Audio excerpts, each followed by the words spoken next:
ఓం నమో భగవతే వాసుదేవాయ. ధర్మం క్షీణించినప్పుడు, అధర్మం పెరిగినప్పుడు భగవంతుడు ఈ లోకంలోకి అవతరిస్తాడు. అలాంటి అవతారంలో ఒకరు మనందరి ప్రేమ ధర్మరక్షకుడు శ్రీకృష్ణుడు.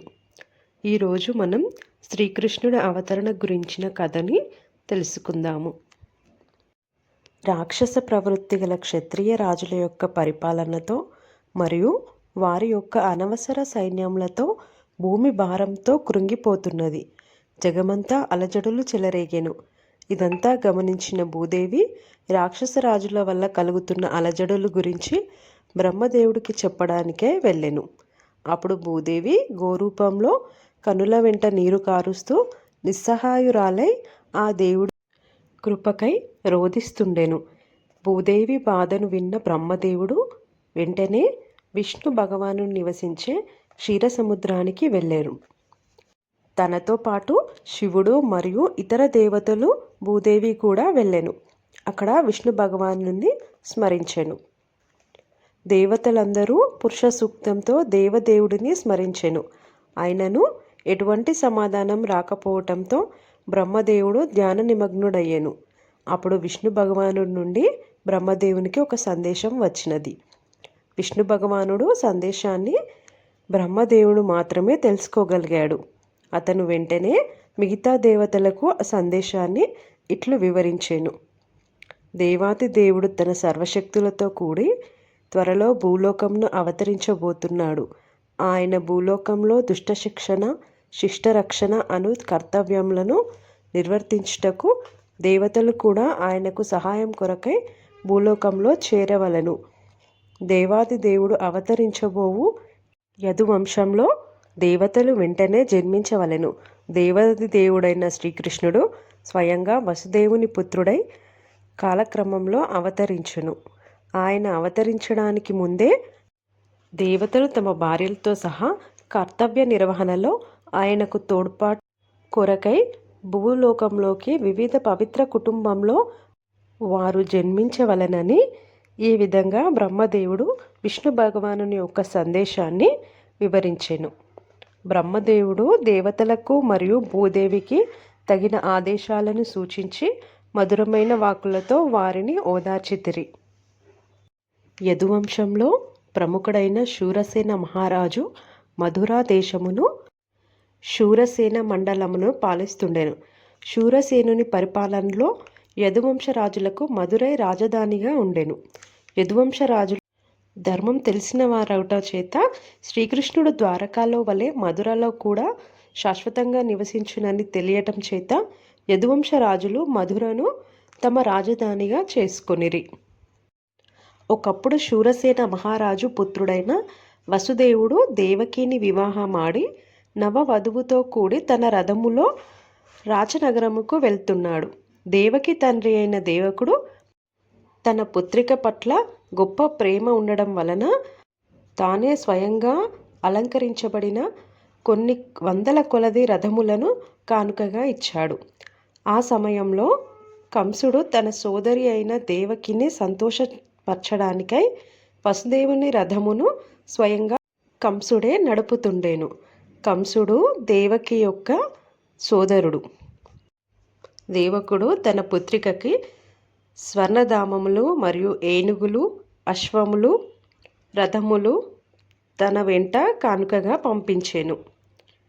వధూవరులు రథములో వెళ్తున్నారని సూచించుటకు కొన్ని వివిధ రకాల సంగీత వాయిద్యాలను మోగించిరి. శంఖములు, శృంగములు, మృదంగములు, మిగిలిన సంగీత సమ్మేళనాలతో ఘనంగా దేవకిని సాగనంపిరి. అందరూ ఆనందంగా తరలి వెళ్తున్నారు. కంసుడు రథమును నడుపుతున్నాడు. ఆ సమయంలో హఠాత్తుగా ఆకాశం నుండి ఆశ్చర్యకరమైన ఒక మాట వినపడింది.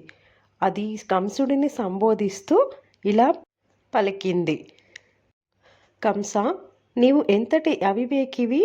నీవు నీ సోదరి, నీ బావ ప్రయాణిస్తున్నటువంటి రథముని తోలుతున్నావు. కానీ నీ సోదరి గర్భంలో జన్మించు బిడ్డ నిన్ను చంపునని నీకు తెలియదు అని ఒక ఆశ్చర్యకరమైన మాట ఆకాశం నుంచి వినిపించెను. ఆకాశం నుంచి వెలువడిన భవిష్యవాణి వినిన వెంటనే కంసుడు దేవకీదేవి కేశములు పట్టుకొని ఖడ్గముతో వధించుటకు సిద్ధపడును. సిగ్గుమాలిన క్రూరమైన కంసుడి ప్రవర్తనకు వసుదేవుడు ఆశ్చర్యపోయాడు. అతడిని శాంతపరచుటకు వాక్చాతుర్యంతో కూడిన ఈ వాక్యములను వసుదేవుడు పలికెను. ప్రియమైన బావ కంస, నీవు భోజవంశంలో ప్రఖ్యాతిగాంచిన రాజువి. నీవు మహాయోధుడవు, పరాక్రమశాలివని ప్రజలందరికీ తెలుసు. అటువంటి నీవు వివాహ శుభ సమయంలో సొంత సోదరి అయిన స్త్రీని వధించుటకు సిద్ధమైనంత ఆగ్రహము నీకు ఎందుకొచ్చినది? మరణము గురించి నీవెందుకు భయపడుతున్నావు? మరణము పుట్టుకతోనే పుట్టింది. నీవు జన్మించిన నాటి నుండియే మరణించుట కూడా ప్రారంభించితివి. నీవు నేడు లేక 100 సంవత్సరాల తర్వాత అయినా మరణించవచ్చు. కనుక నీవెందుకు అంతగా భయపడవలెను? వాస్తవంకు మృత్యువు అనగా ప్రస్తుత శరీర వినాశనము. ప్రస్తుత దేహము తన కార్యకలాపాలను విడిచి పంచభూతములలో కలిసిపోగానే దేహంలోని జీవి తన ప్రస్తుత కర్మను కర్మఫలములను అనుసరించి మరొక దేహమునకు స్వీకరించును. ప్రకాశవంతమైన సూర్య చంద్రాది గ్రహములు లేక నక్షత్రములు జలాశయములలో, తైలాశయములలో, ఘృతాశయములలో ప్రతిబింబిస్తున్నవి. నీటి కదలికల చేత ప్రతిబింబము కదులుతున్నట్లుగా కనిపిస్తుంది. కదులుచున్న నీటిపై కనిపించు చంద్రుని ప్రతిబింబం కూడా కదులుతున్నట్లు కనిపిస్తుంది. కానీ వాస్తవంకు చంద్రుడు కదలటం లేదు. ఈ విధంగానే మనోకల్పనల చేత జీవుడు విభిన్న దేహాలని పొందుతున్నాడు. నవవధువు అయిన తన సోదరి పట్ల ఈర్ష చెందొద్దని కంసుణ్ణి వసుదేవుడు ఈ విధంగా ప్రార్థించెను. ఎవరునూ ఇతరుల పట్ల ఈర్ష చెందరాదు. ఎందుకంటే ఈర్ష ఇహలోకంలోనూ మరియు మరణానంతరము కూడా మనల్ని దండించు యమధర్మరాజు సమక్షంలోనూ భయమునకు కారణమవుతుంది. దేవకి నీ సోదరి అని పలుకుతూ దేవకి పక్షాన కూడా వసుదేవుడు కంసుని ఇట్లు ప్రార్థించెను. సోదరుణ్ణి కానీ సోదరిని కానీ తన సంతానముల వలె రక్షించుకోవాలి. ఏమైనను పరిస్థితి చాలా సున్నితమైనది.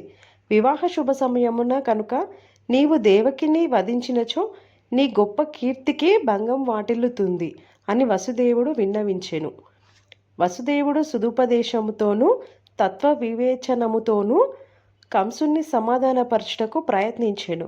కానీ కంసుడు రాక్షసగణ సంపర్కము చేత సులభంగా సమాధానపడువాడు కాదు. అతడు అత్యున్నత రాజవంశంలో జన్మించినను తన రాక్షస గుణము చేత నిరంతరము రాక్షసుడుగానే ప్రవర్తిస్తుంటాడు. రాక్షసుడు సుదుపదేశములను లక్ష్య పెట్టడు. అతడు దృఢ సంకల్పి అయిన దొంగ వంటివాడు. దొంగకు ఎంత నీతి ప్రబోధించినను ప్రయోజనం ఉండదు. ఆ విధంగానే స్వాభావికముగా అసుర ప్రవృత్తి, నాస్తిక ప్రవృత్తి కలవారు సుదుపదేశంలో ఎంత ప్రామాణికములైనను వాటిని వారు గ్రహించలేరు. సుదుపదేశములను విని తదనుగుణంగా జీవితమును గడుపుటకు ప్రయత్నించువారు దేవతలు. అట్టి సుదుపదేశములను గ్రహించని వారు రాక్షసులుగా పిలువబడతారు. కంసుని శాంతపరచుటకు ప్రయత్నించి విఫలుడైన వసుదేవుడికి తన భార్య అయిన దేవకిని ఎట్లా రక్షించుకోవాలనో తెలియటం లేదు. ప్రమాదము ఎదురైనప్పుడు ఆ ప్రమాద స్థితిని ఎదుర్కొనుటకు వివేకవంతులెవరైనా సాధ్యమైనంత వరకు ప్రయత్నిస్తూనే ఉండాలి. బుద్ధినంతటినీ ఉపయోగించి అయినప్పటికీ ప్రమాద స్థితిని ఎదుర్కొనలేకపోయినచో అందులో అతని తప్పేమీ ఉండదు. ప్రతి ఒక్కరూ తమ విధులను నిర్వర్తించుటకు శాయశక్తులా ప్రయత్నించవలెను. వారి ప్రయత్నాలు విఫలమైనా అందులో వారి దోషమేమీ ఉండదు. ప్రస్తుతము ఏదో ఒక రకముగా దేవకి తన జీవితమును కాపాడవలెను. సంతానము కలిగిన తర్వాత తిరిగి ఎట్లా కాపాడుకోవాలో అప్పుడు ఆలోచించవచ్చునని వసుదేవుడు తన భార్య విషయమై ఆలోచిస్తున్నాడు. కంసుడు భావించినట్లు కంసుని వధించగల పుత్రుడు కలిగినచో దేవకి మరియు పుత్రుడు ఎలాగైనా రక్షించబడతారు. విధి బలీయమైనందున ప్రస్తుతం ఏదో ఒక రకంగా దేవకిని రక్షించాలి అనుకొనెను. వసుదేవుడు తన భార్యను ఎట్లా కాపాడుకోవాలో ఆలోచించి కంసుడు గొప్ప పాపాత్ముడైన అతనితో గౌరవముగా మాట్లాడాడు. కొన్ని పరిస్థితుల్లో వసుదేవుని వంటి మహాశీలవంతునికి కూడా కంసుడి వంటి మహాక్రూరాత్ముని స్తుతించవలసి వచ్చెను. వ్యవహార కుశలత విధానం అనగా ఇదే. వసుదేవుడు లోపల దుఃఖం అనుభవిస్తున్న బయటకి చిరునవ్వు ప్రదర్శించెను. కంసుడు మహాక్రూరుడు, నిర్లజ్జాపరుడైనందున అతడిని వసుదేవునకు అట్లా మాట్లాడాల్సి వచ్చెను. వసుదేవుడు కంసునితో ఇట్లనెను: ప్రియమైన బావ, నీ సోదరి నుండి నీకు ఎట్టి ప్రమాదము ఏర్పడదని దయచేసి నమ్మండి. మీరు ఆకాశం నుండి వెలువడిన భవిష్యవాణిని వినడం చేత ఏదో ప్రమాదం ఏర్పడుతుందని భావిస్తున్నావు. ఆ కలవబోవు ప్రమాదము నీ సోదరి పుత్రుల నుండి కదా. వారిప్పుడు లేరు కదా. ముందు ముందు పుత్రులు కలవవచ్చును, లేదా కలగకపోవచ్చును, ఎవరికి తెలుసు. అట్లా ఆలోచించినచో ప్రస్తుతం నీవు సురక్షితుడవు. నీ సోదరి నుండి నీకు ఎట్టి ప్రమాదము లేదు. ఆమె పుత్రులు కలిగినప్పుడు నీవు సముచిత నిర్ణయం తీసుకోవచ్చు. వారిని నీకు నేనే సమర్పిస్తాను అని వాగ్దానము చేస్తున్నాను అని వసుదేవుడు కంసునితో పలికెను. కంసునకు వసుదేవుడు చేసిన వాగ్దానం విలువ తెలుసు.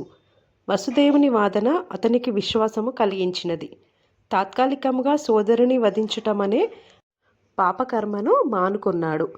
వసుదేవుడు సంతోషించి కంసుని నిర్ణయమును ప్రశంసించి తిరిగి తన గృహమునకు మరలిపోయారు.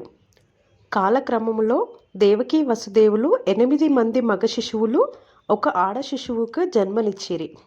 ప్రథమ పుత్రుడు జన్మించగానే వసుదేవుడు తన వాగ్దానము ప్రకారంగా ఆ శిశువును కంసునకి ఇచ్చెను. ఈ విధంగా వసుదేవుడు తన వాగ్దానము నిలబెట్టుకోవడం చేత అతడు మహోన్నతుడుగా గొప్పగా స్తుతించబడెను. అప్పుడే జన్మించిన శిశువును కంసునకు అప్పగించినందుకు తనకు దుఃఖము కలిగించిన కంసుడు మాత్రం శిశువును సంతోషంగా స్వీకరించాడు. వసుదేవుడి సదాచారమునకు అతడి హృదయంలో కొద్దిగా జాలి కలిగింది. వసుదేవుడు వంటి మహాత్మునకు తన విధి నిర్వహణలో బాధాకరమనేది ఉండదు. వసుదేవుడి ఇంట జ్ఞానవంతుడు తన విధులను నిస్సంకోచంగా నిర్వర్తించును. మరొక వైపు కంసుని వంటి రాక్షసుడు ఎన్నడూ ఘోర కార్యములను చేయుటకు సంకోచించాడు. మహాత్ములు తమ జీవితంలో ఎంతటి కష్టములనైనా సహించగలరని, జ్ఞానవంతులు అనుకూల పరిస్థితుల కొరకు ఎదురు చూడకుండా తమ విధులను తాము నిర్వర్తిస్తారని, దుష్టుడైన కంసుడి వంటి వారు ఎట్టి పాపకర్మములైనను చేయగలరని, కానీ భక్తుడు దేవాది దేవుని ప్రీతి కొరకై దేనినైనను త్యాగం చేయుటకు సిద్ధపడుదురని తెలుపబడెను. కంసుడు వసుదేవుని చర్యకు సంతోషించడు. వసుదేవుడు తన వాగ్దానమును నిలబెట్టుకున్నందుకు ఆశ్చర్యపడుతూ అతడి నడవడికకు సంతోషించి ఇట్లా అన్నాడు: ప్రియమైన వసుదేవ, నీవు ఈ బిడ్డను నాకు అర్పించాల్సిన అవసరం లేదు. ఈ బిడ్డ ద్వారా నాకు ఎట్టి అపాయము లేదు. నీకు దేవకికి జన్మించు 8వ సంతానము నన్ను చంపునని విన్నాను. కనుక నేను ఈ బిడ్డను అనవసరంగా ఎందుకు తీసుకోవాలి? నీవు ఈ శిశువును తీసుకెళ్ళుము అని తిరిగి ఆ బిడ్డను వసుదేవునికి ఇచ్చేసెను. వసుదేవుడు తన శిశువుతో తన గృహమునకి తిరిగి వెళ్తున్నాడు. ఆ సమయంలో నారద మహర్షి కంసుని వద్దకు వెళ్ళెను. వసుదేవుని ప్రవర్తనకు సంతోషించి వసుదేవుని శిశువును కంసుడు దయతో ఇచ్చేస్తున్నాడని అతనికి తెలిసింది. శ్రీకృష్ణుడి అవతారము సాధ్యమైనంత వేగంగా జరిగేటట్లు చేయాలని నారదుడు ఆరాటపడుతుండెను. బృందావనంలో నందమహారాజు వంటి వ్యక్తులు, గోపాలురు, వారి భార్యలు, గోపికలు, మరొక వైపు యాదకులంలో వృష్టి వంశములో జన్మించిన వసుదేవుడు, శూరసేనుడు, అతని బంధువులు, మిత్రులు, హితులందరూ దేవతలని నారదుడు కంసుడికి తెలిపాడు. కంసుడు, అతని మిత్రులు, హితులందరూ రాక్షసులు. ఎప్పుడు రాక్షసులకు దేవతలనిన భయము. ఈ విధంగా దేవతలు వివిధ కుటుంబాలలో జన్మించుట గురించి తెలుసుకున్న కంసుడు వెంటనే జాగ్రత్త పడ్డాడు. దేవతలు ఇదివరకే జన్మించడం వలన విష్ణువు త్వరలోనే తప్పక జన్మిస్తాడని అతడు గ్రహించెను. కనుక అతడు వెంటనే తన బావ అయిన వసుదేవుణ్ణి మరియు దేవకిని బంధించి కారాగారంలో పడవేశాడు. ఇనుప సంఖ్యలతో బంధించిన మహాదేవునకు దేవకికి కారాగారంలోనే 1 సంవత్సరము ఒక మగ శిశువు జన్మించసాగెను. ప్రతి శిశువును విష్ణువు అవతారమేనని తలచి కంసుడు వరుసగా వారందరినీ ఒకరి తర్వాత ఒకరిని వధించాడు. అతడు ప్రత్యేకించి అష్టమ గర్భం గురించే బాధపడుతున్నాడు. కానీ నారదుడు చెప్పిన తర్వాత ఏ శిశువైనా శ్రీకృష్ణుడే కావచ్చనే నిర్ణయానికి వచ్చాడు. కనుక దేవకి వసుదేవులకు జన్మించిన ప్రతి ఒక్క శిశువును వధించుటయే ఉత్తమమని అతడు భావించాడు. కంసుని చర్యలను అర్థం చేసుకొనుట కష్టమేమీ కాదు. నారదుని అనుగ్రహంతో కంసుడు తన పూర్వజన్మ జ్ఞానము తెలుసుకున్నాడు. అతడు పూర్వజన్మలో కాలనేమి అను రాక్షసుడను విష్ణువు చేత వధించబడనని తెలుసుకున్నాడు. అతడు భోజవంశమున జన్మించుట చేత యదువంశంతో బద్ధశత్రుత్వమును పెట్టుకొనెను. శ్రీకృష్ణుడు యదువంశంలో జన్మించబోతున్నందున తాను గత జన్మలో వధించబడినట్లే మళ్ళీ శ్రీకృష్ణుని చేత వధించబడుదునని మరింత ఎక్కువగా భయపడుతుండెను. అతడు మొట్టమొదట యదుభోజాంధక వంశములకు రాజైన తన తండ్రి ఉగ్రసేనుని చెరసాలలో బంధించెను. వసుదేవుని తండ్రి అయిన శూరసేనుని బంధించి అతని రాజ్యంను కూడా ఆక్రమించెను. అతడే ఆ ప్రాంతములన్నింటికీ రాజునని స్వయంగా ప్రకటించుకొనును. ఈ విధంగా శ్రీకృష్ణుని అవతరణము అనేది జరిగినది. ఈ వీడియో గనక మీకు నచ్చినట్లయితే లైక్ చేయండి, అలాగే షేర్ చేయండి. మరియు మరికొన్ని ఇలాంటి శ్రీకృష్ణుని గురించి తెలుసుకోవడానికి మన ఛానల్ని సబ్స్క్రైబ్ చేసుకోండి. Thank you.